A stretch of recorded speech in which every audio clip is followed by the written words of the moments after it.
It is Wednesday, May 18th here in Draft Shark Studios in Rochester, New York. Welcome to the podcast. I'm your host, Matt Schauf. With me, as always, is Jared Smola. Jared, it might not seem from the outside like this is busy season for fantasy football prep, but we got a lot going on. Updating projections, refining those projections across all the formats, which now includes Dynasty. So we're using those projections not only for the preseason rankings, but in Dynasty to power the rankings there, to also allow for draft war rooms to be set up there and used in rookie drafts and startup drafts going on right now. Yeah, for sure. I mean, I think, we're laying the groundwork for the summertime when, and if you're listening to this now, you're into fantasy year round and you're probably been laying your own groundwork, but we're kind of doing that so that once things get crazy in July and August, we can just be reacting to all that training camp and preseason news and kind of, have a baseline to work off of. So that's all on the site right now. We updated all of our projections post NFL drafts. We have our floor and ceiling projections up on the draft war room. So, if you're looking for, safer guys early on, which, might be a good idea, you can sort by our floor projections. And then once you get in the double digit rounds and you're looking for the upside, you can sort by the upside ceiling projections. The draft war room has our upside mode, which will kind of do that for you. It'll, bubble guys with higher ceilings after the top of your rankings and kind of highlight those types of guys that you should be targeting in the later rounds of these, big tournaments we're in now. And of course, we're all shooting for upside, probably even before we get to those double-digit rounds of these best ball tournaments that are kind of the center of current fantasy drafting. We get to that in a minute. I have a draft war room going for my own Dynasty startup draft on FFPC. I just posted a running draft recap last night. That's a free read on draftsharks.com. So I'll keep updating that as the draft goes along, but you can check that out and see what's going on. We're into round 8 as of this morning. Lots of trades, lots of format specific strategy to look at through that. We also have, if you're a DS Insider, Jared's top best ball mania values according to current underdog value. And that's going to be the focal point of this podcast today. I'm not going to give away Jared's picks from that article because obviously we want you to go to the website and read that one. But we're going to talk about some of the guys that we see on Underdog, which is half PPR, as well as some of the other sites that are full PPR, guys that are values, guys that are overvalued right now, and maybe some guys that differ from site to site, where if you're playing across sites, maybe you get somebody on DraftKings, you avoid him on Underdog, you get him on Drafters, you target him on FFPC. That can be part of the overall strategy, even beyond looking at a specific site and its ADP. Yeah, and I'll give away most of the guys in that article on the pod today. If you're listening to our show here in May, if you're listening in May, we appreciate you, and we'll give them away. But yeah, you're totally right. The scoring systems are out, and they differ quite a bit between Underdog and DraftKings and FFPC, and you need to keep those in mind at all times in drafting. And it can be tough too. Like I have to make sure I refocus on each. A lot of drafts I'm doing now are slow drafts. So I'm, making a pick in the morning and then a pick in the afternoon on some other site. I have to make sure I refocus each time and, know the format I'm drafting in, because it definitely matters for how guys sit in the rankings. And it, obviously matters for ADP as well. I always make sure too to carefully look at the team that I'm drafting that player to, because I usually have more than one of these going at once. So I want to make sure that I don't draft my next pick as though the last pick that I made for another team is affecting that one. So it's a lot to pay attention to. The differing formats are certainly key, and you can take advantage of people not really differentiating between the formats, because there's plenty that carries over between half PPR and full PPR. And of course, just in case you don't know, but you probably do, PPR of course is point per reception. So half PPR is a half point per reception versus a whole point. And obviously that changes the scoring. One thing that I noticed in drafting a good bit on both Underdog and Drafters early this draft season is that I was surprised at running backs going later on Underdog than they were on Drafters, when it should be the opposite, I would think, because Drafters is full PPR and Underdog is half PPR. So ergo, it's easier for a running back to, hit those ceiling points in a half PPR format.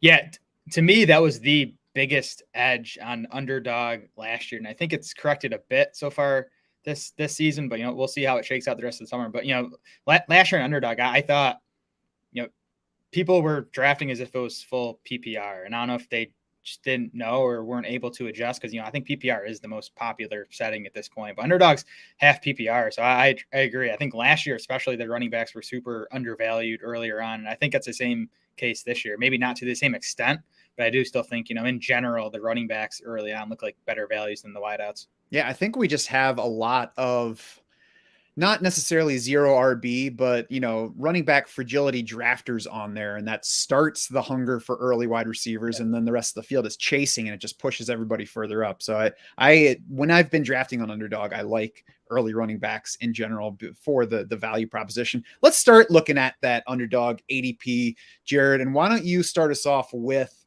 one of your favorite values on there? Yeah, I'll kick it off at quarterback, and I have, so I first wanted to just mention Kyler Murray. We have him quarterback 2 in our rankings right now. I'm not sure exactly where you have him in your own set.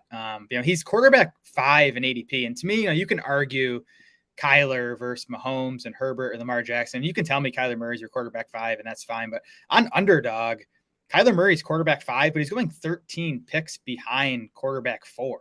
So he's kind of in like his own tier. He's going 60th overall. So that's, like right at the end of what, round 5. So I think he kind of stands out as the best value among those elite quarterbacks. Beyond that, kind of later round targets at quarterback, Trevor Lawrence and Daniel Jones are my 2 favorites. Trevor Lawrence, quarterback 19 in ADP. We have him 14th in our rankings right now. Obviously disappointing rookie season, but I'm kind of giving him a mulligan for, the Urban Meyer fiasco there. The Jags added some weapons in Christian Kirk and Evan Ingram. Hopefully they get a healthy season from Travis Etienne. That'd be big for the passing game. But I like the arrival of Doug Peterson too, who throughout his time in Philadelphia, those were fast-paced and pass-leaning offenses. Actually, all 5 of Peterson's Eagles offenses finished top 8 in total plays. They averaged 67 plays per game. The Jags last year averaged only 60 and a half offensive plays per game. That was 29th in the NFL. So if you're going to tell me they're going to run, 5, 6, 7 more plays per game, that's big over the course of the season. So, that's the coaching change there is, I think, the biggest reason that I'm in on Trevor Lawrence this year. And from a coaching standpoint, Doug Peterson spent his entire career as a backup quarterback working with and under Andy Reid. He then joined the Eagles as the quarterback for the Donovan McNabb transition, started that first year and helped groom Donovan McNabb. Then as the coach of the Eagles, got the rookie Carson Wentz and brought him up to speed, made him an MVP candidate before, the downturn. So there's reason to believe in Doug Peterson's coaching, and it's a pretty low risk bet because you mentioned that Trevor Lawrence is going at a value range, and he's going at even better value on other sites. He's QB 19 on plenty of sites right now. So that's a floor bet on Trevor Lawrence. All he has to do is stay their starter this year, and he's okay as QB 19. So anything beyond QB 19 is great. And we know that he has the running upside. I think adding to Trevor Lawrence's value for best ball purposes is that every single pass catcher that plays with him is going in a value range. All of his wide receivers are outside the top 40.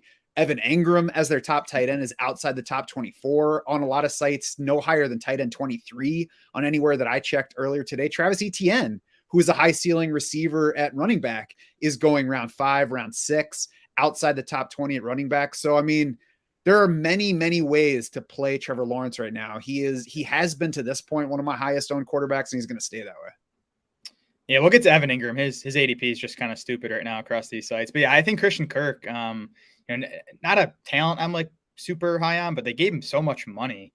And there's a lot of bodies in Jacksonville, but there's no like target dominator. So I think Kirk is going to see more volume this season than his current ADP suggests. Yeah, you can get a lot of value in these drafts by targeting unexciting players because nobody wants to draft Christian Kirk, which is why he's, wide receiver 45 or in that range across sites. But they clearly paid him to lead the team in targets, and you don't have to commit to him. You can take 10 Trevor Lawrence teams and make 3 of them Christian Kirk and sprinkle in late Zay Jones and sprinkle in Marvin Jones and Travis Etienne. You can mix it up. You don't have to commit to somebody here, which is the point of where they're going.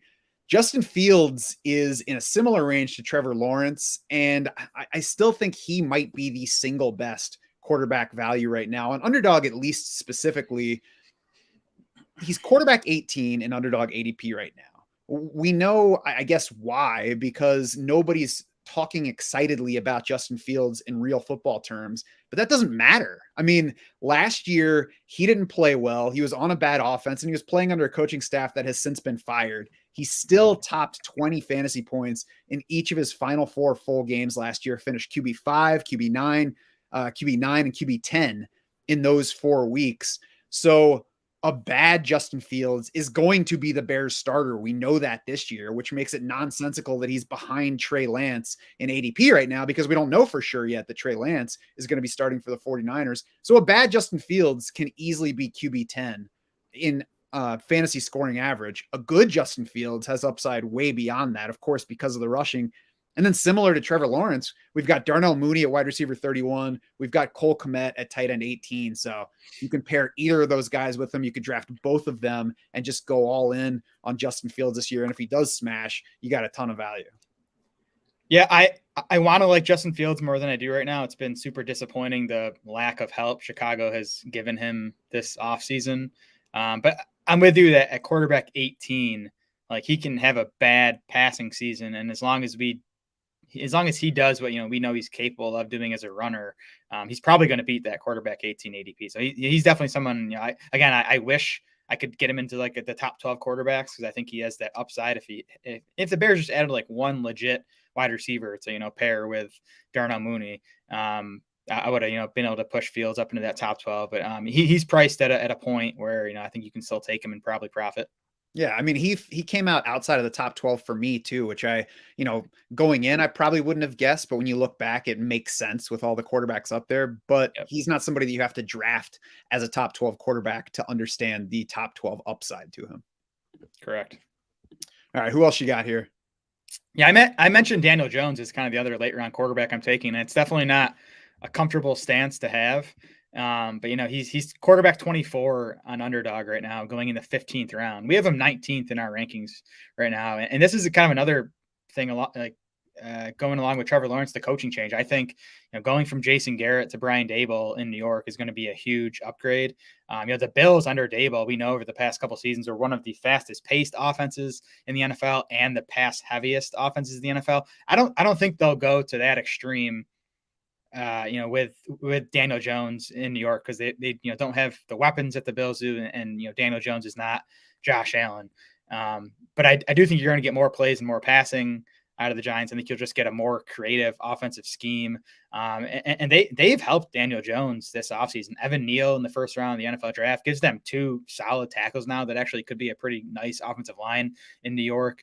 They had Wan'Dale Robinson in the second round of the NFL draft to go with Kadarius Toney and Kenny Golladay. So, there's some upside, at least with the wide receiver core there. And then Saquon Barkley. I mean, if we can get a healthy season out of him, that's, suddenly a pretty nice group of weapons around Daniel Jones in a much better offense. And he gives you what I still think is underrated rushing ability. He is 10th among all quarterbacks in rushing yards per game over the last 3 seasons, 26.3 rushing yards per game for Daniel Jones. So he's a guy, I think he has the upside to, sneak into the top 12 this season.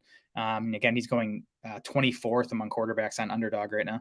And the Giants didn't do anything to give Daniel Jones a harder path to stay at quarterback this year. The way that they handled quarterback so far, at least this offseason, says that they are going to have Daniel Jones start this year, and then we'll see what happens beyond that. Tyrod Taylor is the backup. That is definitely not somebody that you're hoping to start at some point during the season. They didn't draft anyone, even though all of the quarterbacks besides Kenny Pickett fell. So they clearly, didn't seize any opportunities for a guy like Malik Willis or Matt Corral or even Sam Howell, even though they could have at the expense of like missing out on a day 3 corner or safety. So I think that these Giants coaches and the GM say, Daniel Jones is our best bet for this year. We're not sure that we're ready to commit to him beyond that, but we're going to roll with him for now and see what happens. And I think similar to the other quarterbacks we talked about, the values on all of the players around him just make the Giants worth targeting in general, because you can say, I'm all in on Daniel Jones and his receivers this year. And it doesn't mean that you're betting highly on them. It means that you're taking quarterback 24 and like wide receiver 50 and 57. I mean, if those guys don't work out, your roster can still be okay even. Yeah, and again, I think this is going to be a pass-leaning offense. I think it's going to be very wide receiver-centric. That's kind of what the Bills' offense was under Daboll. And, their tight ends right now are Ricky Seals-Jones and Jordan Akins. So I think you could see, Tony and Galladay, maybe even Robinson. Then you have like Darius Slayton and Sterling Shepard. But, Shepard's coming off the serious injury. I just think you're going to see a big chunk of these teams' targets go to the wide receiver. So I do think they're good stacking opportunities at the price tags right now. And even if you don't want Daniel Jones, I say go ahead and target Giants receivers. I would like to target wide receiver cores, wide receiver situations where everybody is outside of starter range in fantasy, because somebody's probably going to score up there. And even if it's just spike weeks, those will help out as well. But a situation that's so unclear or so unexciting that everybody's outside the top 40, there's only upside to mine from it. I mentioned the Jaguars. We're talking Trevor Lawrence. It's similar with the Giants. On Underdog, Kadarius Toney is their top wide receiver in ADP at wide receiver 53. Ricky Seals-Jones is their starting tight end. He's at tight end 38. The Patriots are one more that I think fit that category. Jacoby Myers is the top wide receiver in Underdog ADP among the Patriots at wide receiver 61. So I think you can just find value in just taking whatever guy makes sense at various points throughout a draft. Even Kenny Galladay, I think, is worth betting on at his price right now. I mean, obviously coming off the disappointing 2021. And I guess my question with him is just what this new regime and coaching staff thinks about him. So it was the old regime that signed him to that big deal. But I mean, at this point, unless like he's going to lose his job to Darius Slayton, which I don't think is the case, I think Galladay, again, is going to play a big role in the offense, at least this season. Maybe beyond 2022, he's out of there. But I think at least this year, Galladay is going to have a big role. Yeah, and what Brian Daboll has said is that we like the way that he fights for contested catches. So we're going to try to exploit him in that area. That at least sounds to me like somebody that's going to get a lot of use in the end zone. And, we know that Kenny Galladay is a downfield type. So again, even if it's just spike weeks from him, he's that type of player that can give us those high upside weeks at the wide receiver 57 price or in that range across sites. He's been an easy buy for me as well.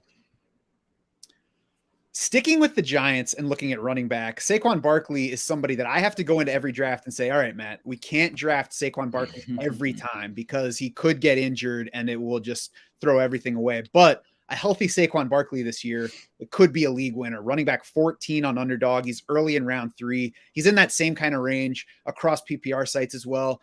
I mean, if you need me to make the case to you for Saquon Barkley at running back 14, then you just don't want to draft him this year. And I mean, I guess good luck to you if you're just totally out on Saquon Barkley this year. The value, the upside is just obvious to me. So unless you think Saquon Barkley is completely broken and he's never going to be good at football again, I don't understand not getting some of him right now.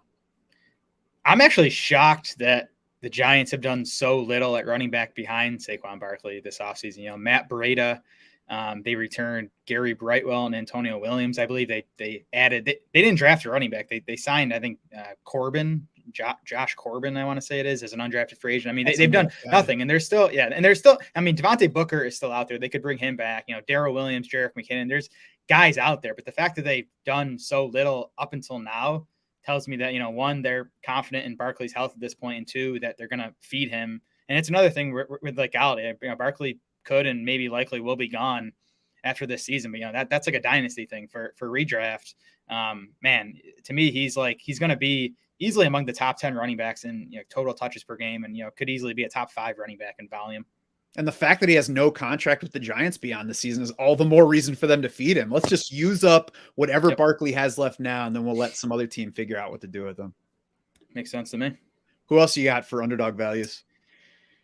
So sticking to running back, James Conner, and his ADP is climbing. It's climbed all offseason. He was like a 4th or 5th round pick when the Underdog drafts kicked off. He's going in the middle of the 3rd now. I still think he's a value there. He's running back 15 in Underdog ADP. We have him running back 11 in half PPR. It is Eno Benjamin and Keontae Ingram behind James Conner on the Cardinals depth chart right now. So I think he's going to get workhorse usage. And we saw that last season in the games Chase Edmonds missed. Edmonds missed 5 games. Conner averaged 15.8 carries and 5.4 targets in those 5 games. I think that's the type of workload we're looking at this season. Remember too, with Conner, the Cardinals gave him a 3-year, $21 million deal, $13.5 million guaranteed. That's a nice free agent contract in this day and age. So I think they like him. I think they like how he fits the offense, and he's still only like 26, 27 years old. So he's had some injury issues in the past, but to me, he's not really a bigger injury risk than any running back is. Yeah, I definitely understand and agree with the case for James Conner. I'd be lying if I didn't say that he makes me a little uneasy in round 3, but I can't say that he's a bad pick for all the reasons you laid out. What makes you uneasy? Is it the durability stuff? Yeah, I guess so. I think both he and the Cardinals, trusting him and trusting the Cardinals, separately makes me uneasy. So combine them and put them in round 3 with other high level players.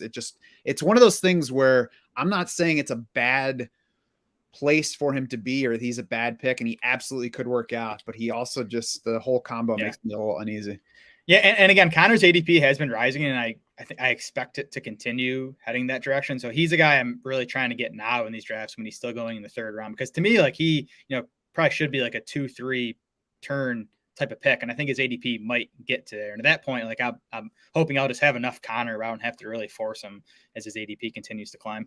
Maybe part of it for me too is wishing that I had taken him before free agency, thinking that there was a chance that the Cardinals would give him this much money and not get anything else besides Keontae Ingram to join him in the backfield, and just thinking, well, I guess I missed the opportunity on James Conner. I think I'll look elsewhere now. Might be subconscious. I think it is. Get some Conner.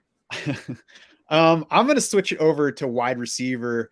And I want to mention Tyler Lockett. I don't want to make too strong a case for him because nothing's exciting about Seattle this year, but Tyler Lockett is a really good player, and he's wide receiver 42 on Underdog, which is just too late for him, regardless of what the quarterback situation is. And, it seems like it's most likely going to be Drew Lock at this point. There's probably still a chance that it could be somebody that's not on the team. But even if it's Drew Lock, Tyler Lockett's a very good player. And I think that people still look at him and DK Metcalf and think Tyler Lockett's the short range guy. DK Metcalf's the downfield guy. So if Drew Lock comes in, he's going to kill Tyler Lockett's value. Tyler Lockett actually beat DK Metcalf in average depth of target by 2.3 yards last year. So Lockett's not Cole Beasley. He's a good player who can win at various levels of the field. And at wide receiver 42, it's just a point. It gets to a point in the draft where you're like, all right, fine. Tyler Lockett cannot fall any further. We'll see what happens with him here.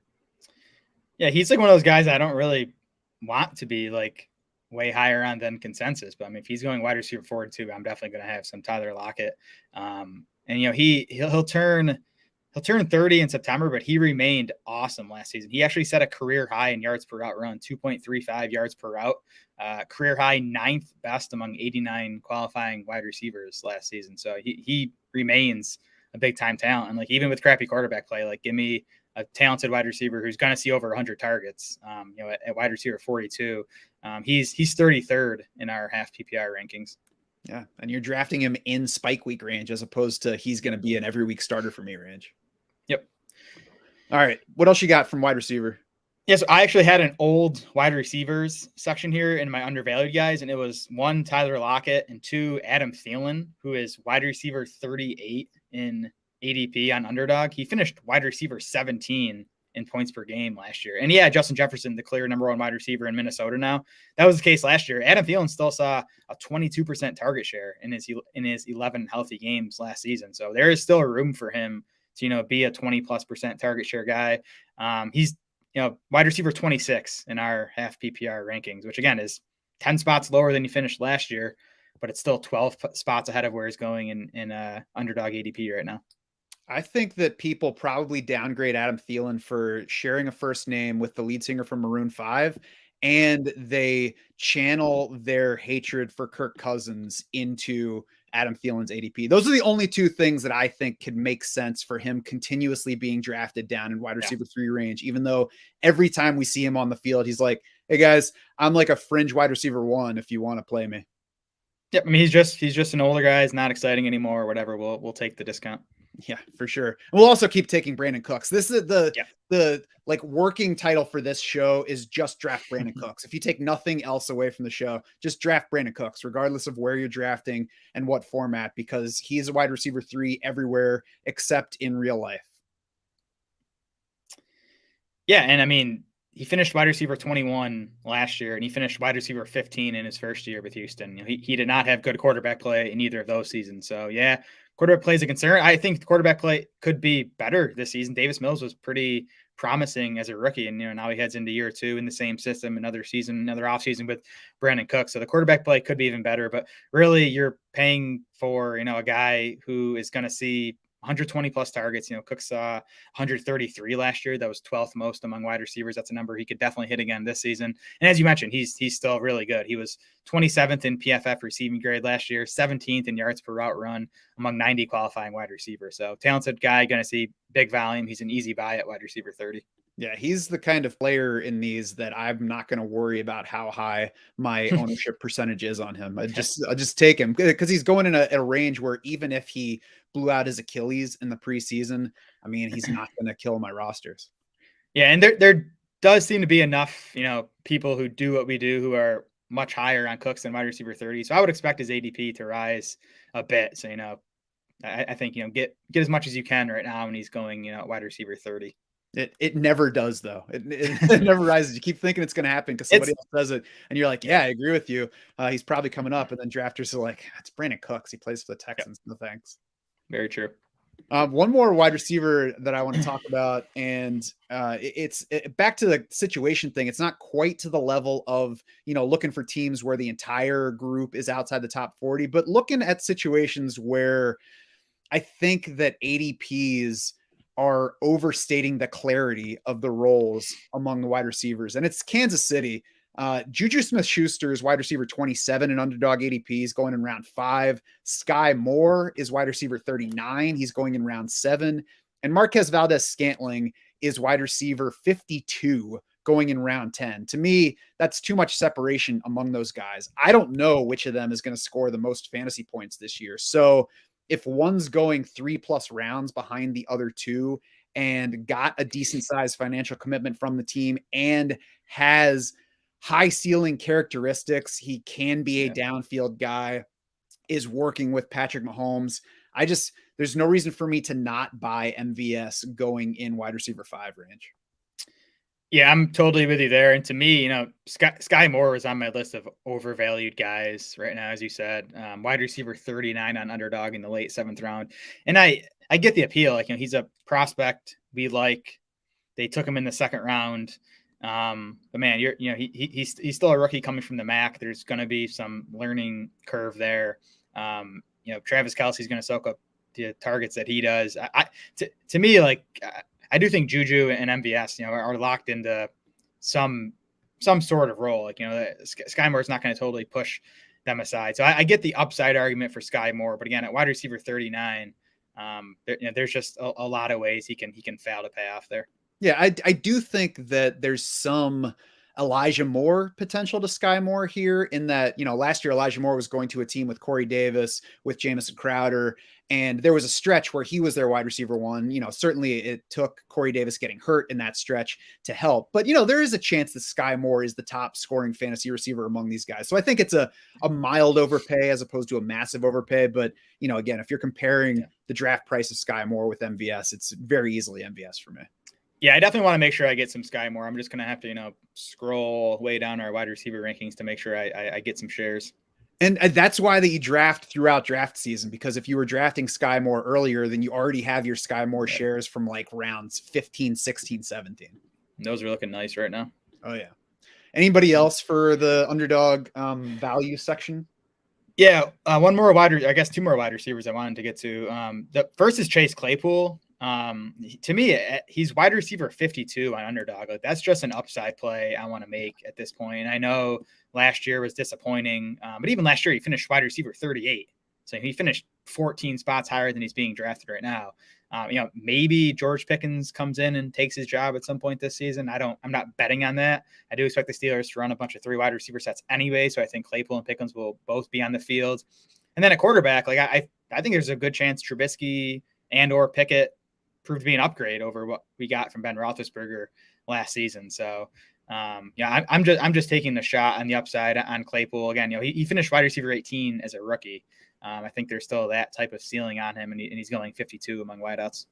I was looking at Chase Claypool being in the 40s and maybe 50, right around this range on PPR sites and thinking he was a value there. I was shocked to get to the Underdog ADP this morning and see that he was at wide receiver 52, because if he does work out even on a week to week basis this year, he's the kind of player that we want in the reserve range at wide receiver. He's just the way that he plays. He has the high ceiling yardage. He has the high ceiling touchdown potential. So if he hits, he's going to do a lot in those categories. It's shocking to me that he's going as late as he is. I think he's an easy buy, and you just ignore what the quarterback situation is. Yeah, I projected Claypool very conservatively, like, closer to his floor than his ceiling, and he came out wide receiver 41 in our rankings right now. So even that's 11 spots ahead of ADP. Mm-hmm. And even within that, it's like, if he's wide receiver 3 1 week and wide receiver 80 the next week, we'll definitely take that. For sure. All right. Who else are you hitting at receiver? Oh, my last guy, I just have a note here that says draft Will Fuller. He's wide receiver 70 on Underdog, and we don't even know where he's going to be playing yet, but he's going to sign somewhere. Green Bay would be unbelievable. I just think, when he signs, he's going to shoot up like 20 spots in ADP immediately. And I think he should, because he's the type of player we want in best ball, if nothing else. Like, he's going to give you some spike weeks. I don't know how long he's going to stay healthy for, and I don't know how consistent he'll be on a week to week basis, but he's still in his, mid to late 20s. He's a big play threat. And, again, there are some spots out there still, Green Bay being the big one. I think Cleveland's another one where if he lands, he has a chance to, play a big role this season. Chicago, he'd be a really nice fit in Chicago. And, there's some risk with Will Fuller. He's got the injury history. He also seems like not the safest guy in terms of off-field stuff, but he's in the 70s now in ADP. I mean, that's just a no-brainer. Like, unless he doesn't play football this year, he's going to pay off there wherever he lands. So I agree. You got to take some Will Fuller. And, it's a matter of not treating each roster that you draft as a team that you're playing out this season. But, just you're probably drafting for volume at this point. So you want to make sure that there's at least a smattering of Will Fuller to see what happens with him. I think Julio Jones is similar. Not quite the same player type as Will Fuller, but if somebody signs Julio Jones this year, it's probably to give him a whole bunch of targets. And if he's healthy, then, he's still probably a pretty good player. Yeah. I guess I have questions about how much Julio has left. But just like Fuller, as soon as Jones signs anywhere, like, his ADP is going to shoot up like 3, 4, 5 rounds. So you might as well just take some of him now and, have him cheaper than these other teams you're competing against in these tournaments. That's one thing that I have to get myself past when I'm drafting best ball teams is, but what about that guy? And I'm weighing him against this guy that I know what the outlook is.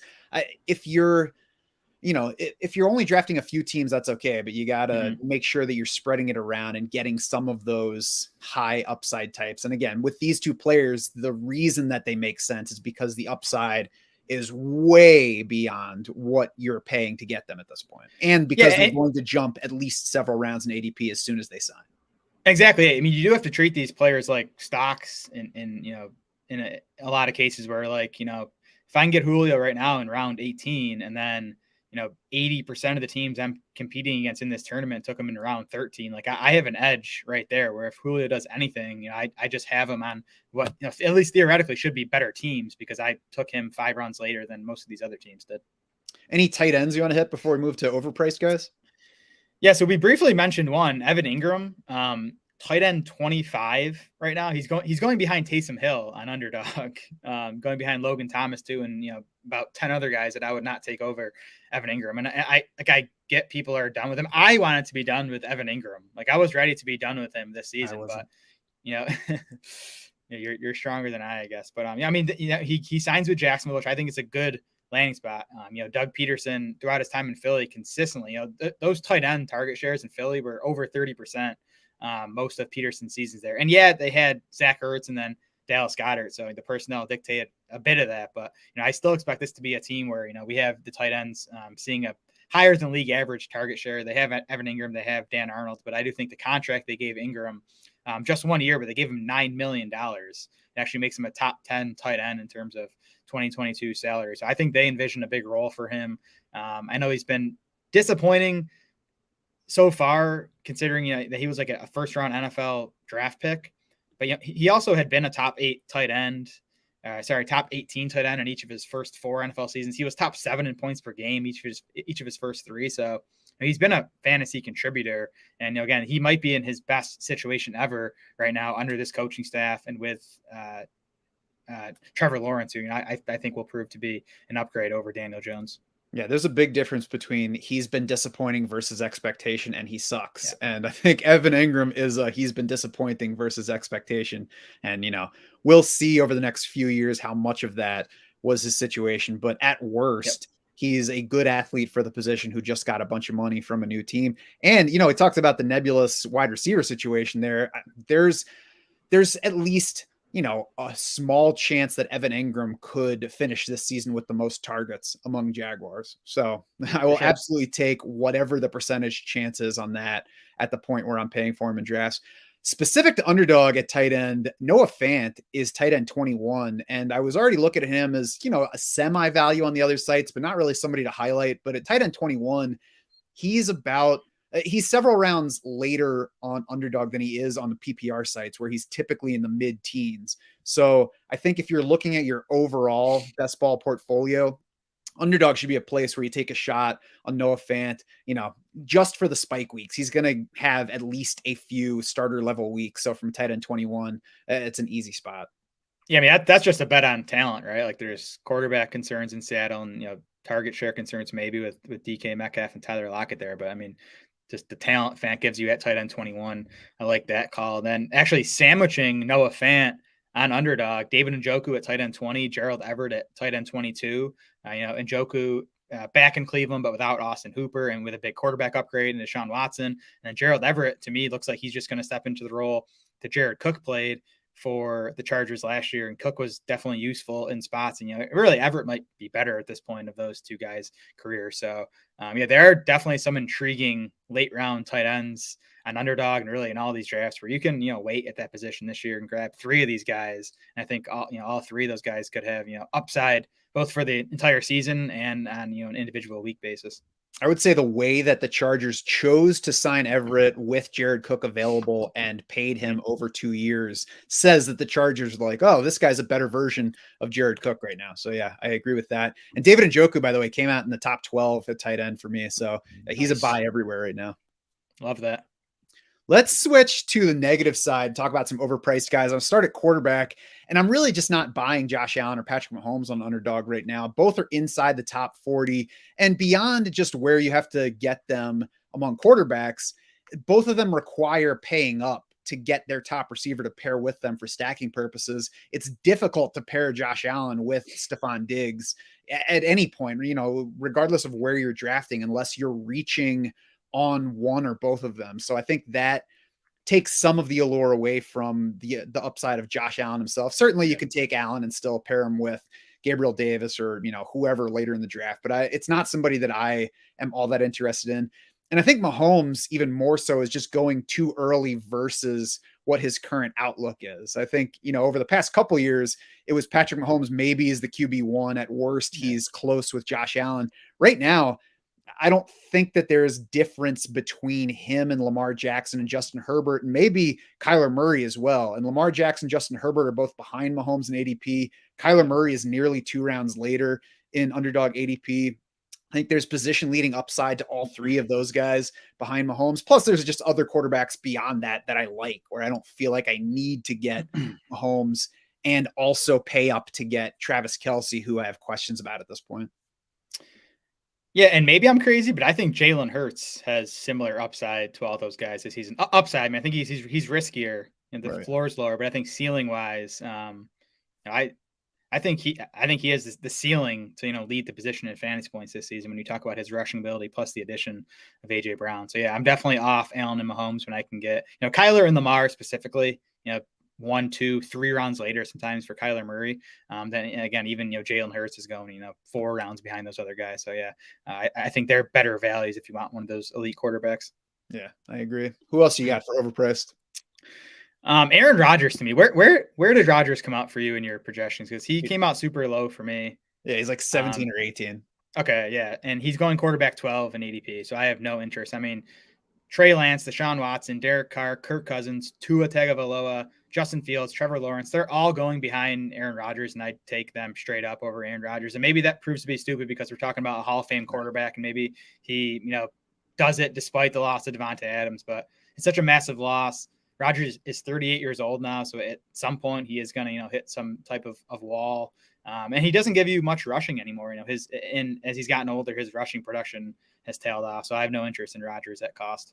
And here's the thing is if he and the Packers are able to just, withstand the Devontae Adams loss and still be as good a team, they're going to be leading a lot and not throwing the ball a ton. We've already seen week to week that they don't mind taking the air out of the ball in the second half and lowering his scoring upside. So I don't think that there's any difference between Aaron Rodgers and Kirk Cousins this year from a fantasy standpoint. I just have no reason to invest in him.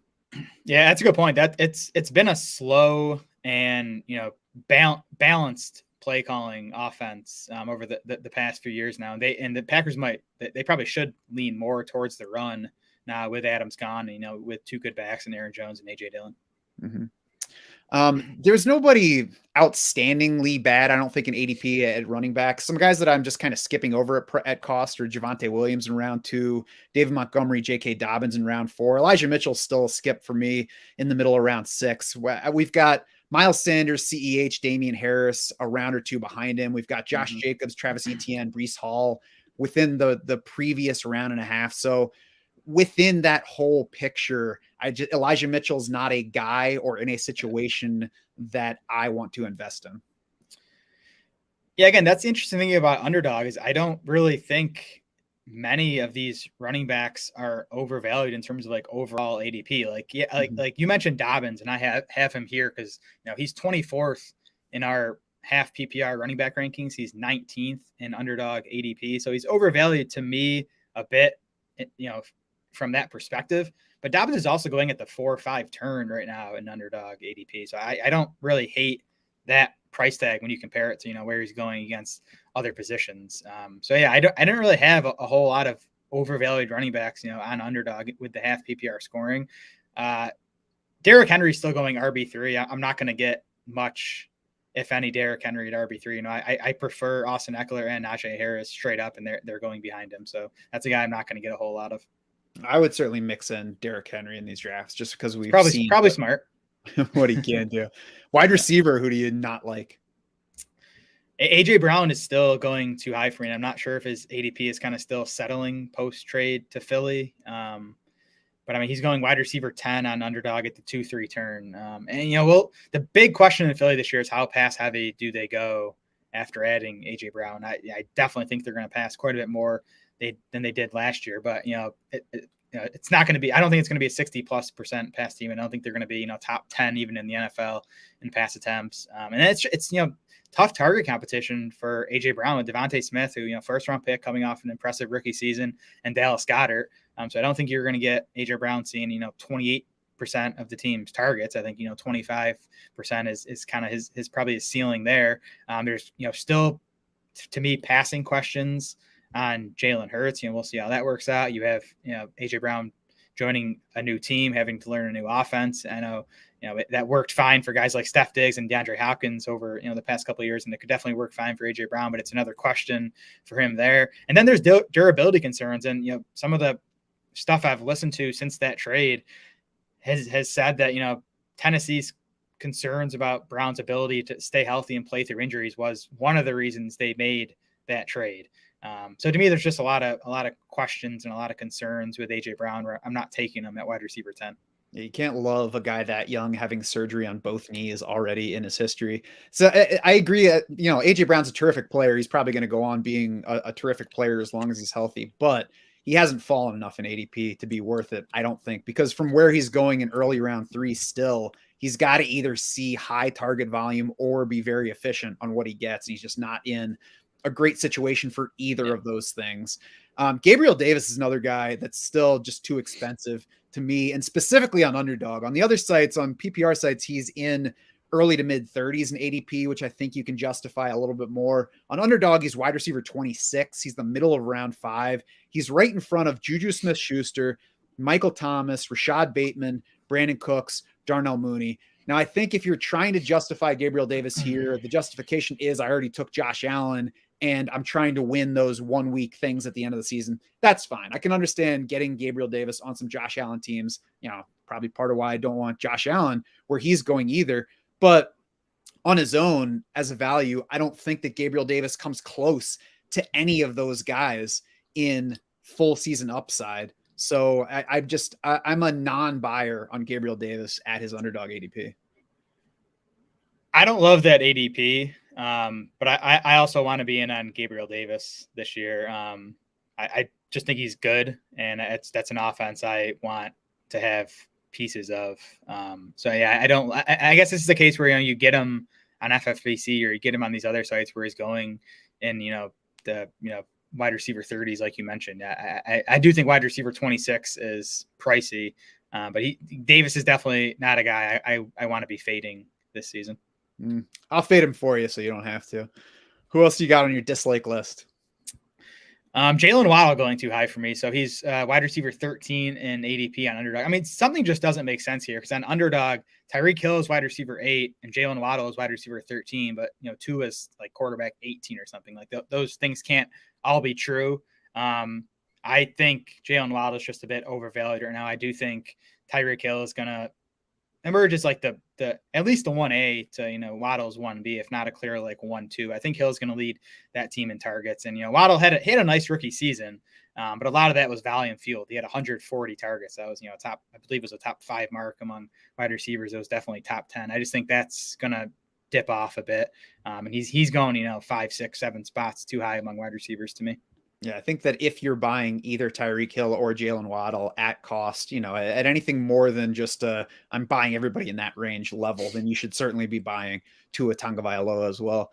Yeah. Tight end, I think Travis Kelce and Mark Andrews are too pricey among the top 17 overall in this format that doesn't even give full value to receptions. They're 5 full rounds ahead of TJ Hawkinson and Dalton Schultz. They're more than 6 rounds ahead of Dallas Goedert. And even if you look at Travis Kelce and Mark Andrews and say, yeah, but the reason I like them is because each of them is the top target for their team, they're both more than a round ahead of Kyle Pitts, who is that plus the dynamic athlete in the middle of round 3. So for me, Kyle Pitts would be the kind of starting point of where I'm really thinking about tight end, probably not buying him in that format either, and probably looking at more like the Dallas Goedert level where I'm seriously considering starting my tight end build. Yeah, so I just pulled up a Underdog draft war room on Draft Sharks, and these are still just my projections. We haven't gone through the process of factoring in how you and the rest of the guys feel, but Kelce comes in 8th overall in our rankings, and Mark Andrews is at 20th overall. So what did you say their ADPs were? They are, they're both inside the top 17. Okay. Kelce is right at the end of round 1, I believe, and Mark Andrews is at 17th overall. Okay, yeah, I mean, so we have Andrews a bit lower. We have Kelce right around where he's going. Yeah, I mean, to me, they're fine. I mean, man, Kelce could see a massive target share this season, right? If Juju and MVS and Sky Moore don't work out. I would say this is somewhere that both of them make sense if you're drafting a single lineup that you're, a team that you're setting the lineup all season and you want somebody that you're trusting as your tight end 1. I think they lose value in best ball where you're combining 2 or 3 tight ends and hoping to get week to week value. I think that's where we see a closing of the gap in value between those guys and the rest of the field. Yeah, that's fair. Especially with a bunch of those, late round tight ends that we talked about that have upside. You might be better off just, spending 3 later round picks on those types of guys. Yeah, for sure. Anybody else on the dislike list? Robert Tonyan is going tight end 14 on Underdog. I'm not really sure what that's about. Yeah. I mean, I get the path to upside with, losing Devontae Adams, ton of targets up for grabs. But I mean, Tonyan had one good season that was just touchdown field, and he's coming off a torn ACL in October. So, there's a chance he's at least not full go for the start of the season. So that's like 10 spots higher than we have him ranked. Tonyan should be going, at least down with the Gerald Everett's and the Njokus, and I prefer those guys over him straight up. So there's just no way I'm touching Tonyan unless his ADP drops by like 10 spots among tight ends. That's so ridiculous. I didn't even notice it. I mean, I just looked over it because I wasn't Yeah. looking for Robert Tonyan. That's crazy. Yep. They've been talking up Tyler Davis a little bit. I guess I shouldn't say they. I think it's Rob Domofsky mentioned Tyler Davis as Yeah. somebody that the front office likes and quoted, a front office guy saying so. So I don't even think that Robert Tonyan is a lock to be their number one tight end. I'm not saying buy Tyler Davis. I'm just saying we don't know for sure that Robert Tonyan is even, the dominant tight end target for these Right. Packers. So there's absolutely no buy on him at that level. Yep. Let's hit on some more specific to PPR targets. I don't think we need to go through as much because a lot of the guys that we already talked about, I think, are just values everywhere. But there are some that also become better values in PPR scoring and specific to sites. So we'll skip over quarterback unless you have anybody else, because I think we already mentioned the guys and the scoring doesn't change there. Yeah. So we can start with running backs. I guess the first guy that stood out to me is Najee Harris is going 110 in these FFPC best ball drafts. That's, and it's only, 4 or 5 spots later than I think he should be going. But man, I would love to get Najee Harris at the tail end of the first round in these drafts. I mean, second league-wide in carries last year, first among running backs and targets. He had 16 more total opportunities than any other running back, and I think they're going to feed him again. So he's a guy I just like. I mean, again, it's only a few spots, but that's pretty big when you're talking about a round 1 pick. I got to say, I just don't. I think that his targets are coming way down this year Why? because the two quarterbacks that we have there are different types than what Ben Roethlisberger was last year. Roethlisberger is like sitting in a recliner, hoping that somebody's going to take the tray from him. Both Mitchell Trubisky and Kenny Pickett are mobile guys that would rather run for yardage than dump off to a running back. So I think we're going to see a drastic decline in the target count for Najee Harris. And he just wasn't an efficient scorer on the touches he did get. So if we get any decline in the carry total, and again, I don't think that I don't think there's a path to him seeing a big decline in carry share, but if the offense isn't great, then that could just be low value touches versus other guys in that range. So if he does lose significant target share, that could just hit him harder than it's going to hit other guys in that range. And I don't see the spike week potential that say Dalvin Cook has in the same range. So Najee Harris has not been a guy that I have liked where he's going. Interesting. Yeah, I don't see a drastic decline in targets. I projected him for 77 or 78 targets this season. I think he was like 93 or 94 last year. So I do have him coming down a bit, but I mean, I think he's a good pass catcher. They spent a first round pick on him. And he's going to be on the field for, 80+% of the snap. So that fact alone is going to get him plenty of targets. I think he's, still one of the best 3 or 4 touch bets in the NFL. And even in these best ball leagues, like especially early on, like I like the guys that lay a nice floor for me. I like, that I can get, 20 PPR points out of Najee Harris most weeks, even if he, doesn't give me those, 30-point weeks that, the McCaffreys or even the Dalvin Cooks might give me.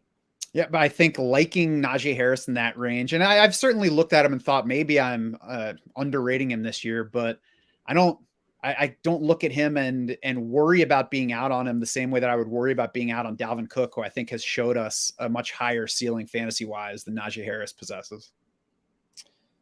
Yeah, and I wouldn't even disagree that Cook has a higher ceiling. I think he's much riskier, though.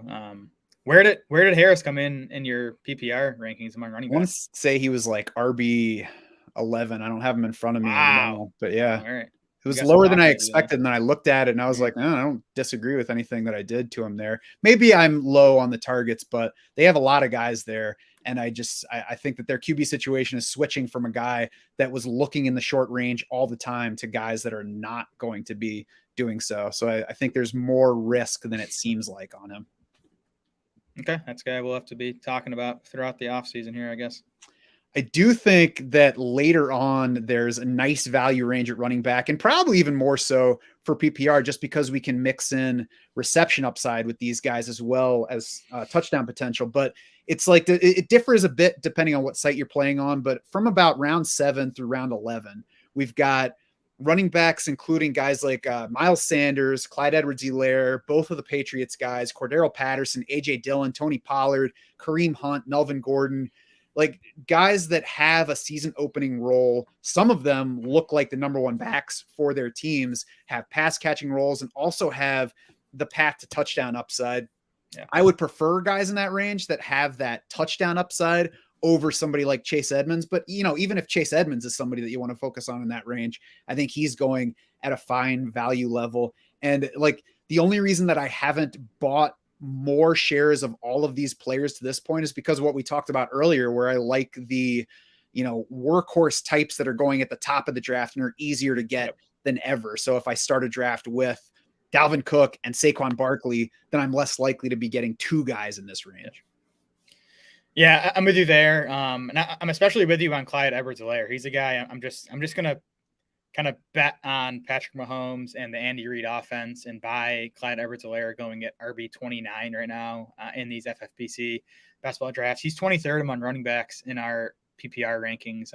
He's finished top 25 in PPR points per game in each of his first two seasons, just despite being disappointing. And he has been disappointing, from a real life perspective and a efficiency perspective. But they've lost, as of now, they've lost Darrell Williams and Jerick McKinnon.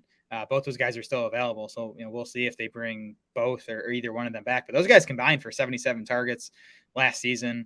And all Kansas City's added so far is Ronald Jones, who, was disappointing himself in Tampa Bay, offers nothing in the passing game. So I do think, as it stands now, Edwards-Helaire should be the pass catching back in Kansas City. I'm not exactly sure how carries are going to be divvied. We'll learn hopefully this summer. But again, just being able to get the potential, maybe likely lead back in a Chiefs offense at RB29. It's just a shot I'm going to take right now. It's fine if he started draft season being hesitant on CEH and thinking they're going to do something to replace him. But if you haven't changed that stance to this point, then you're just like, you have a bias against CEH. He hasn't been good, but he doesn't have to be. He's the number one running back for the Chiefs right now. The guy that they brought in stunk so bad with his team that they let him walk away already. So Ronald Jones is not, I guess, is there a chance that he outscores Clyde Edwards-Helaire this year? Sure. But the biggest knock on Ronald Jones is that he offers absolutely nothing in the passing game. So he's not taking that away from Clyde Edwards-Helaire. So right now he's a ridiculous buy. And, another one of those players where I have to be like, all right, I can't take him in every draft because I'm going to kill myself, kill myself roster wise, not physically. Yeah. And Jones, by the way, signed a 1 year, $1.5 million deal. Half of that guaranteed, $750,000 guaranteed. That is, nothing. And that doesn't mean everything. If he comes in and plays well, I'm sure he's going to, get the ball. But it tells you the Chiefs weren't falling over themselves to get him. And it tells you that the league wasn't really too interested in him in free agency. Yeah. I mean, the arguments against CEH right now are what? Because Ronald Jones, get out of here with that. And because CEH sucks. Okay. But clearly he didn't suck bad enough for the Chiefs to take an early running back. And if we're worried about them re-signing Darrell Williams or Jerick McKinnon at this point, I'm not talking you through that concern with CEH. I'll just go ahead and take him after you let him fall. Yeah, and from the Chiefs' perspective, they spent a first-round pick on this guy, a few years ago. So I'm sure they want to give him another shot, and they want him to succeed. Mm-hmm. Who else you got from this list? So I'm keeping my eye on Antonio Gibson. His ADP is now in the mid-4th round, and I think it's still falling. And it's obviously been a rough offseason for him. Just some of the stuff coming out of Washington and then the moves they have made, re-signing J.D. McKissick and then drafting Brian Robinson in the 3rd round. So Gibson should be falling down rankings in an ADP right now, but I think there's a chance. And to me, in the mid-4th round, that's I'll take shots on him there. Because I don't know, maybe there's a chance his carries decline this season. Maybe he starts to do more in the passing game, which is, to me, always what he should have been. He should have been a guy who's getting, 10 to 12 carries, but, getting 4 or 5 targets. And maybe they envision him in that role now with Brian Robinson. I don't know. He's talented enough and has that pass catching upside where, I think he's okay in the 4th round. Then if he starts to drop into like round 5, round 6, I'm going to be, definitely taking shots on him at those prices. I think he profiles like a dead zone running back right now. Like if they wanted to give him more targets, they wouldn't have made sure to bring back JD McKissick. And that, that's what they did. They let him hit the market and then they were like, oh crap, he's about to sign with the Bills. We got to keep him. And then, adding Brian Robinson, they said that they want to split the touches. So I have some Antonio Gibson early on before we knew all this stuff. I think at this point, he's a guy that I am lukewarm on at best, but we'll see what the summer looks like for him. Moving over to wide receiver, I think that there's one more crowded situation, which is the Jets. and Corey Davis at wide receiver 67, going in the middle of round 19 on FFPC's wide receiver 66 on DraftKings.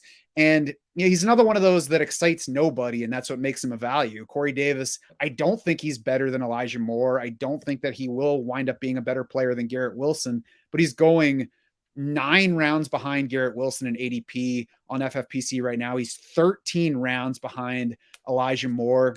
And Corey Davis is currently 5 rounds down from where he started draft season, which already looked like a value proposition. So I think that I'm not betting on Corey Davis to lead Jets wide receivers in targets, but is there a chance that happens? Yeah, I think there's a chance. So when there's that big a separation between him and the competitors, I think he's somebody to stash in PPR drafts.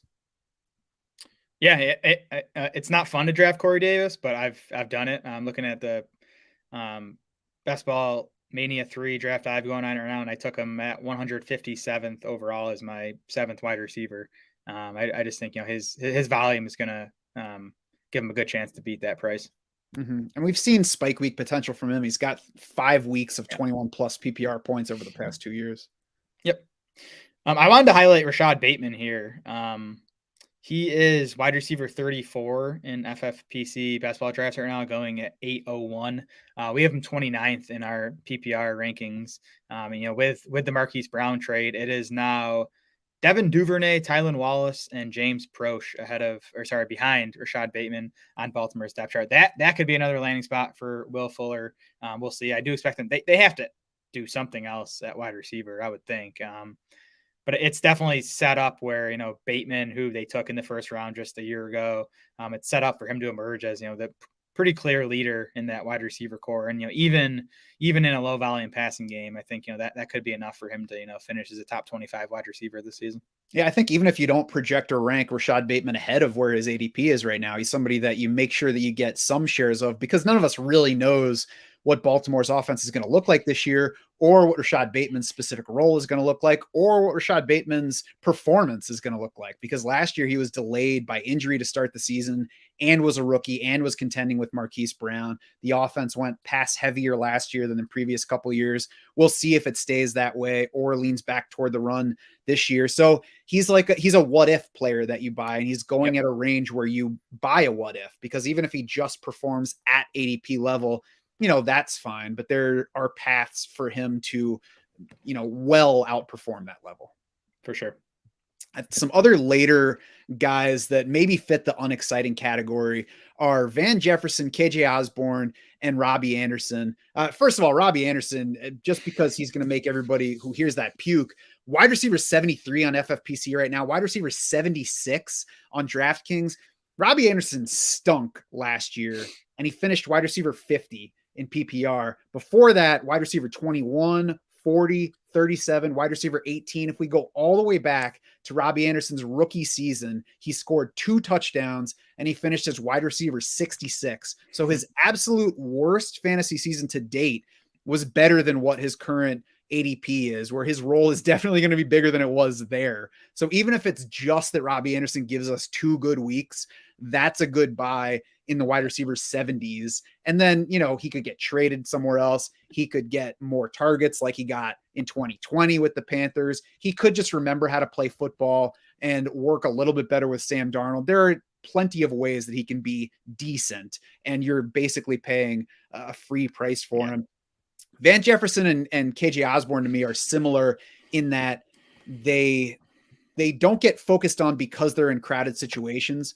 But Van Jefferson's wide receiver 71 on FFPC, wide receiver 64 on DK. He finished last season as wide receiver 37 in PPR. That was with Cooper Kupp's dominant performance. It was with Robert Woods and Odell Beckham's Rams games combining into wide receiver 24. So both of those things were on his team, and he was still wide receiver 37. The reason is the Rams played more 3 wide receiver sets than anybody.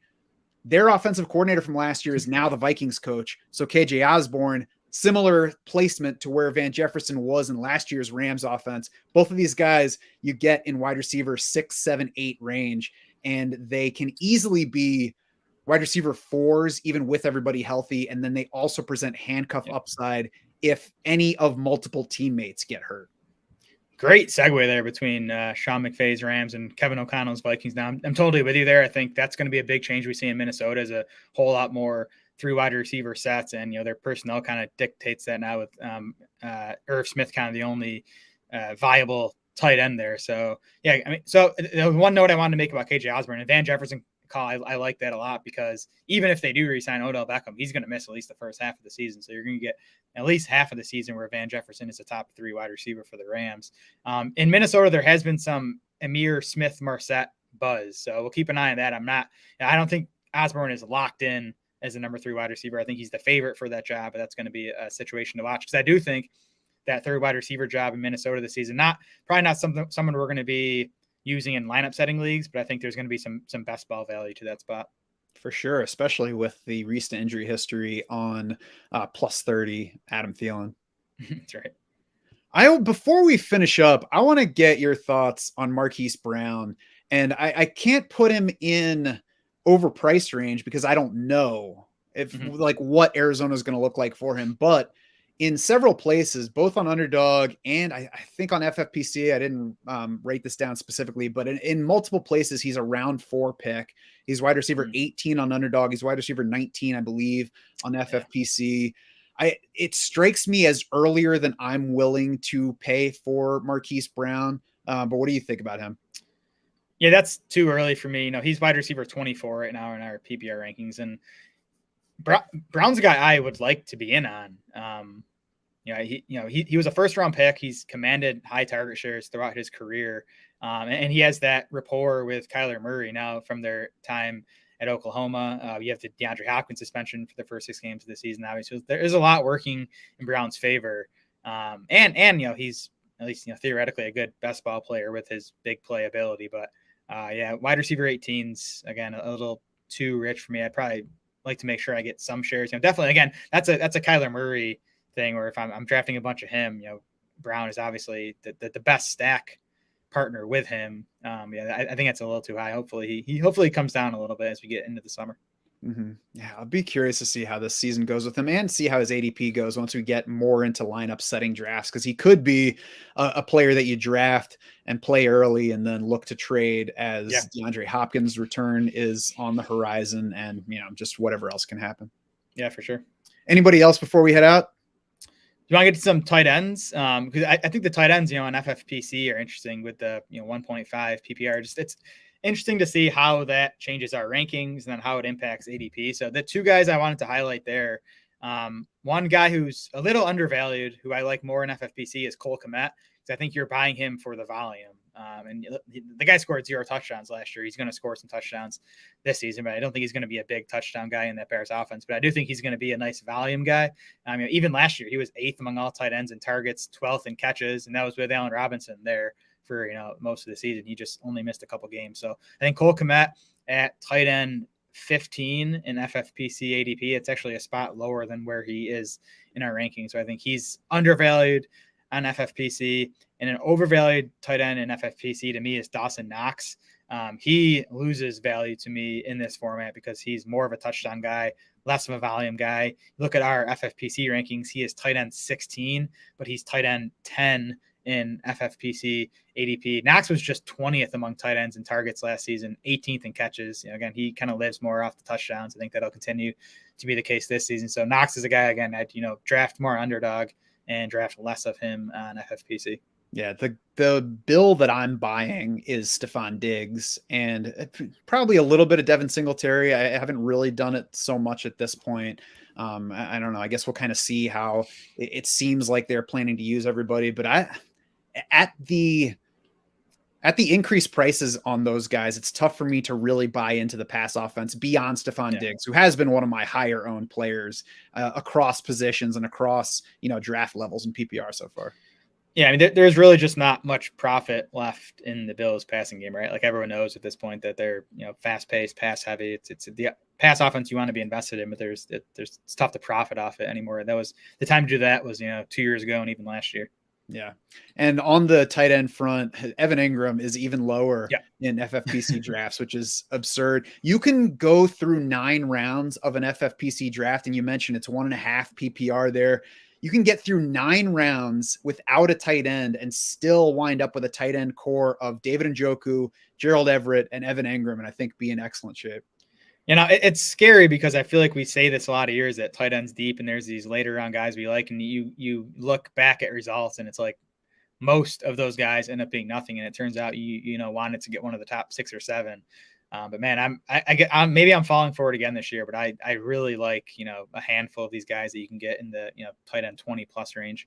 And I think we have to look at the different stages of the year and the different things that we're drafting, because if I'm looking to draft one tight end, I can start week after week. Then waiting until that range and taking those 3 guys has a lot of frustration potential for me. But if I'm putting those 3 guys together into a lineup that a computer is going to set for me based on who happens to score touchdowns, I'm not even the slightest bit scared. Yep, good point. I'm only scared for my opponents because I'm too nice a guy to want to hurt people. That's going to do it for this episode of the podcast. Head over to draftsharks.com now to check out fresh articles from me and Jared, along with free previews of the player profiles that we are all currently working on. You can build your own customized draft war rooms for any draft. I'll be taking one of those tonight, Jared, into my first auction draft of the year against the Fantasy Index crew. Nice. Looking forward to a recap article on that, maybe. I have to see. I always have to ask them what the rules are because it's for their magazines. Yep. They don't like to give away too much, but I think that they usually allow you to write up your own team. So I should be able to do something on that. But either way, it's always a draft that I look forward to because it's the first auction of the year. It's early in draft season still. Kind of lets you gauge where others are in their valuations. Hey, good stuff. Get some Gabriel Davis and James Conner for me.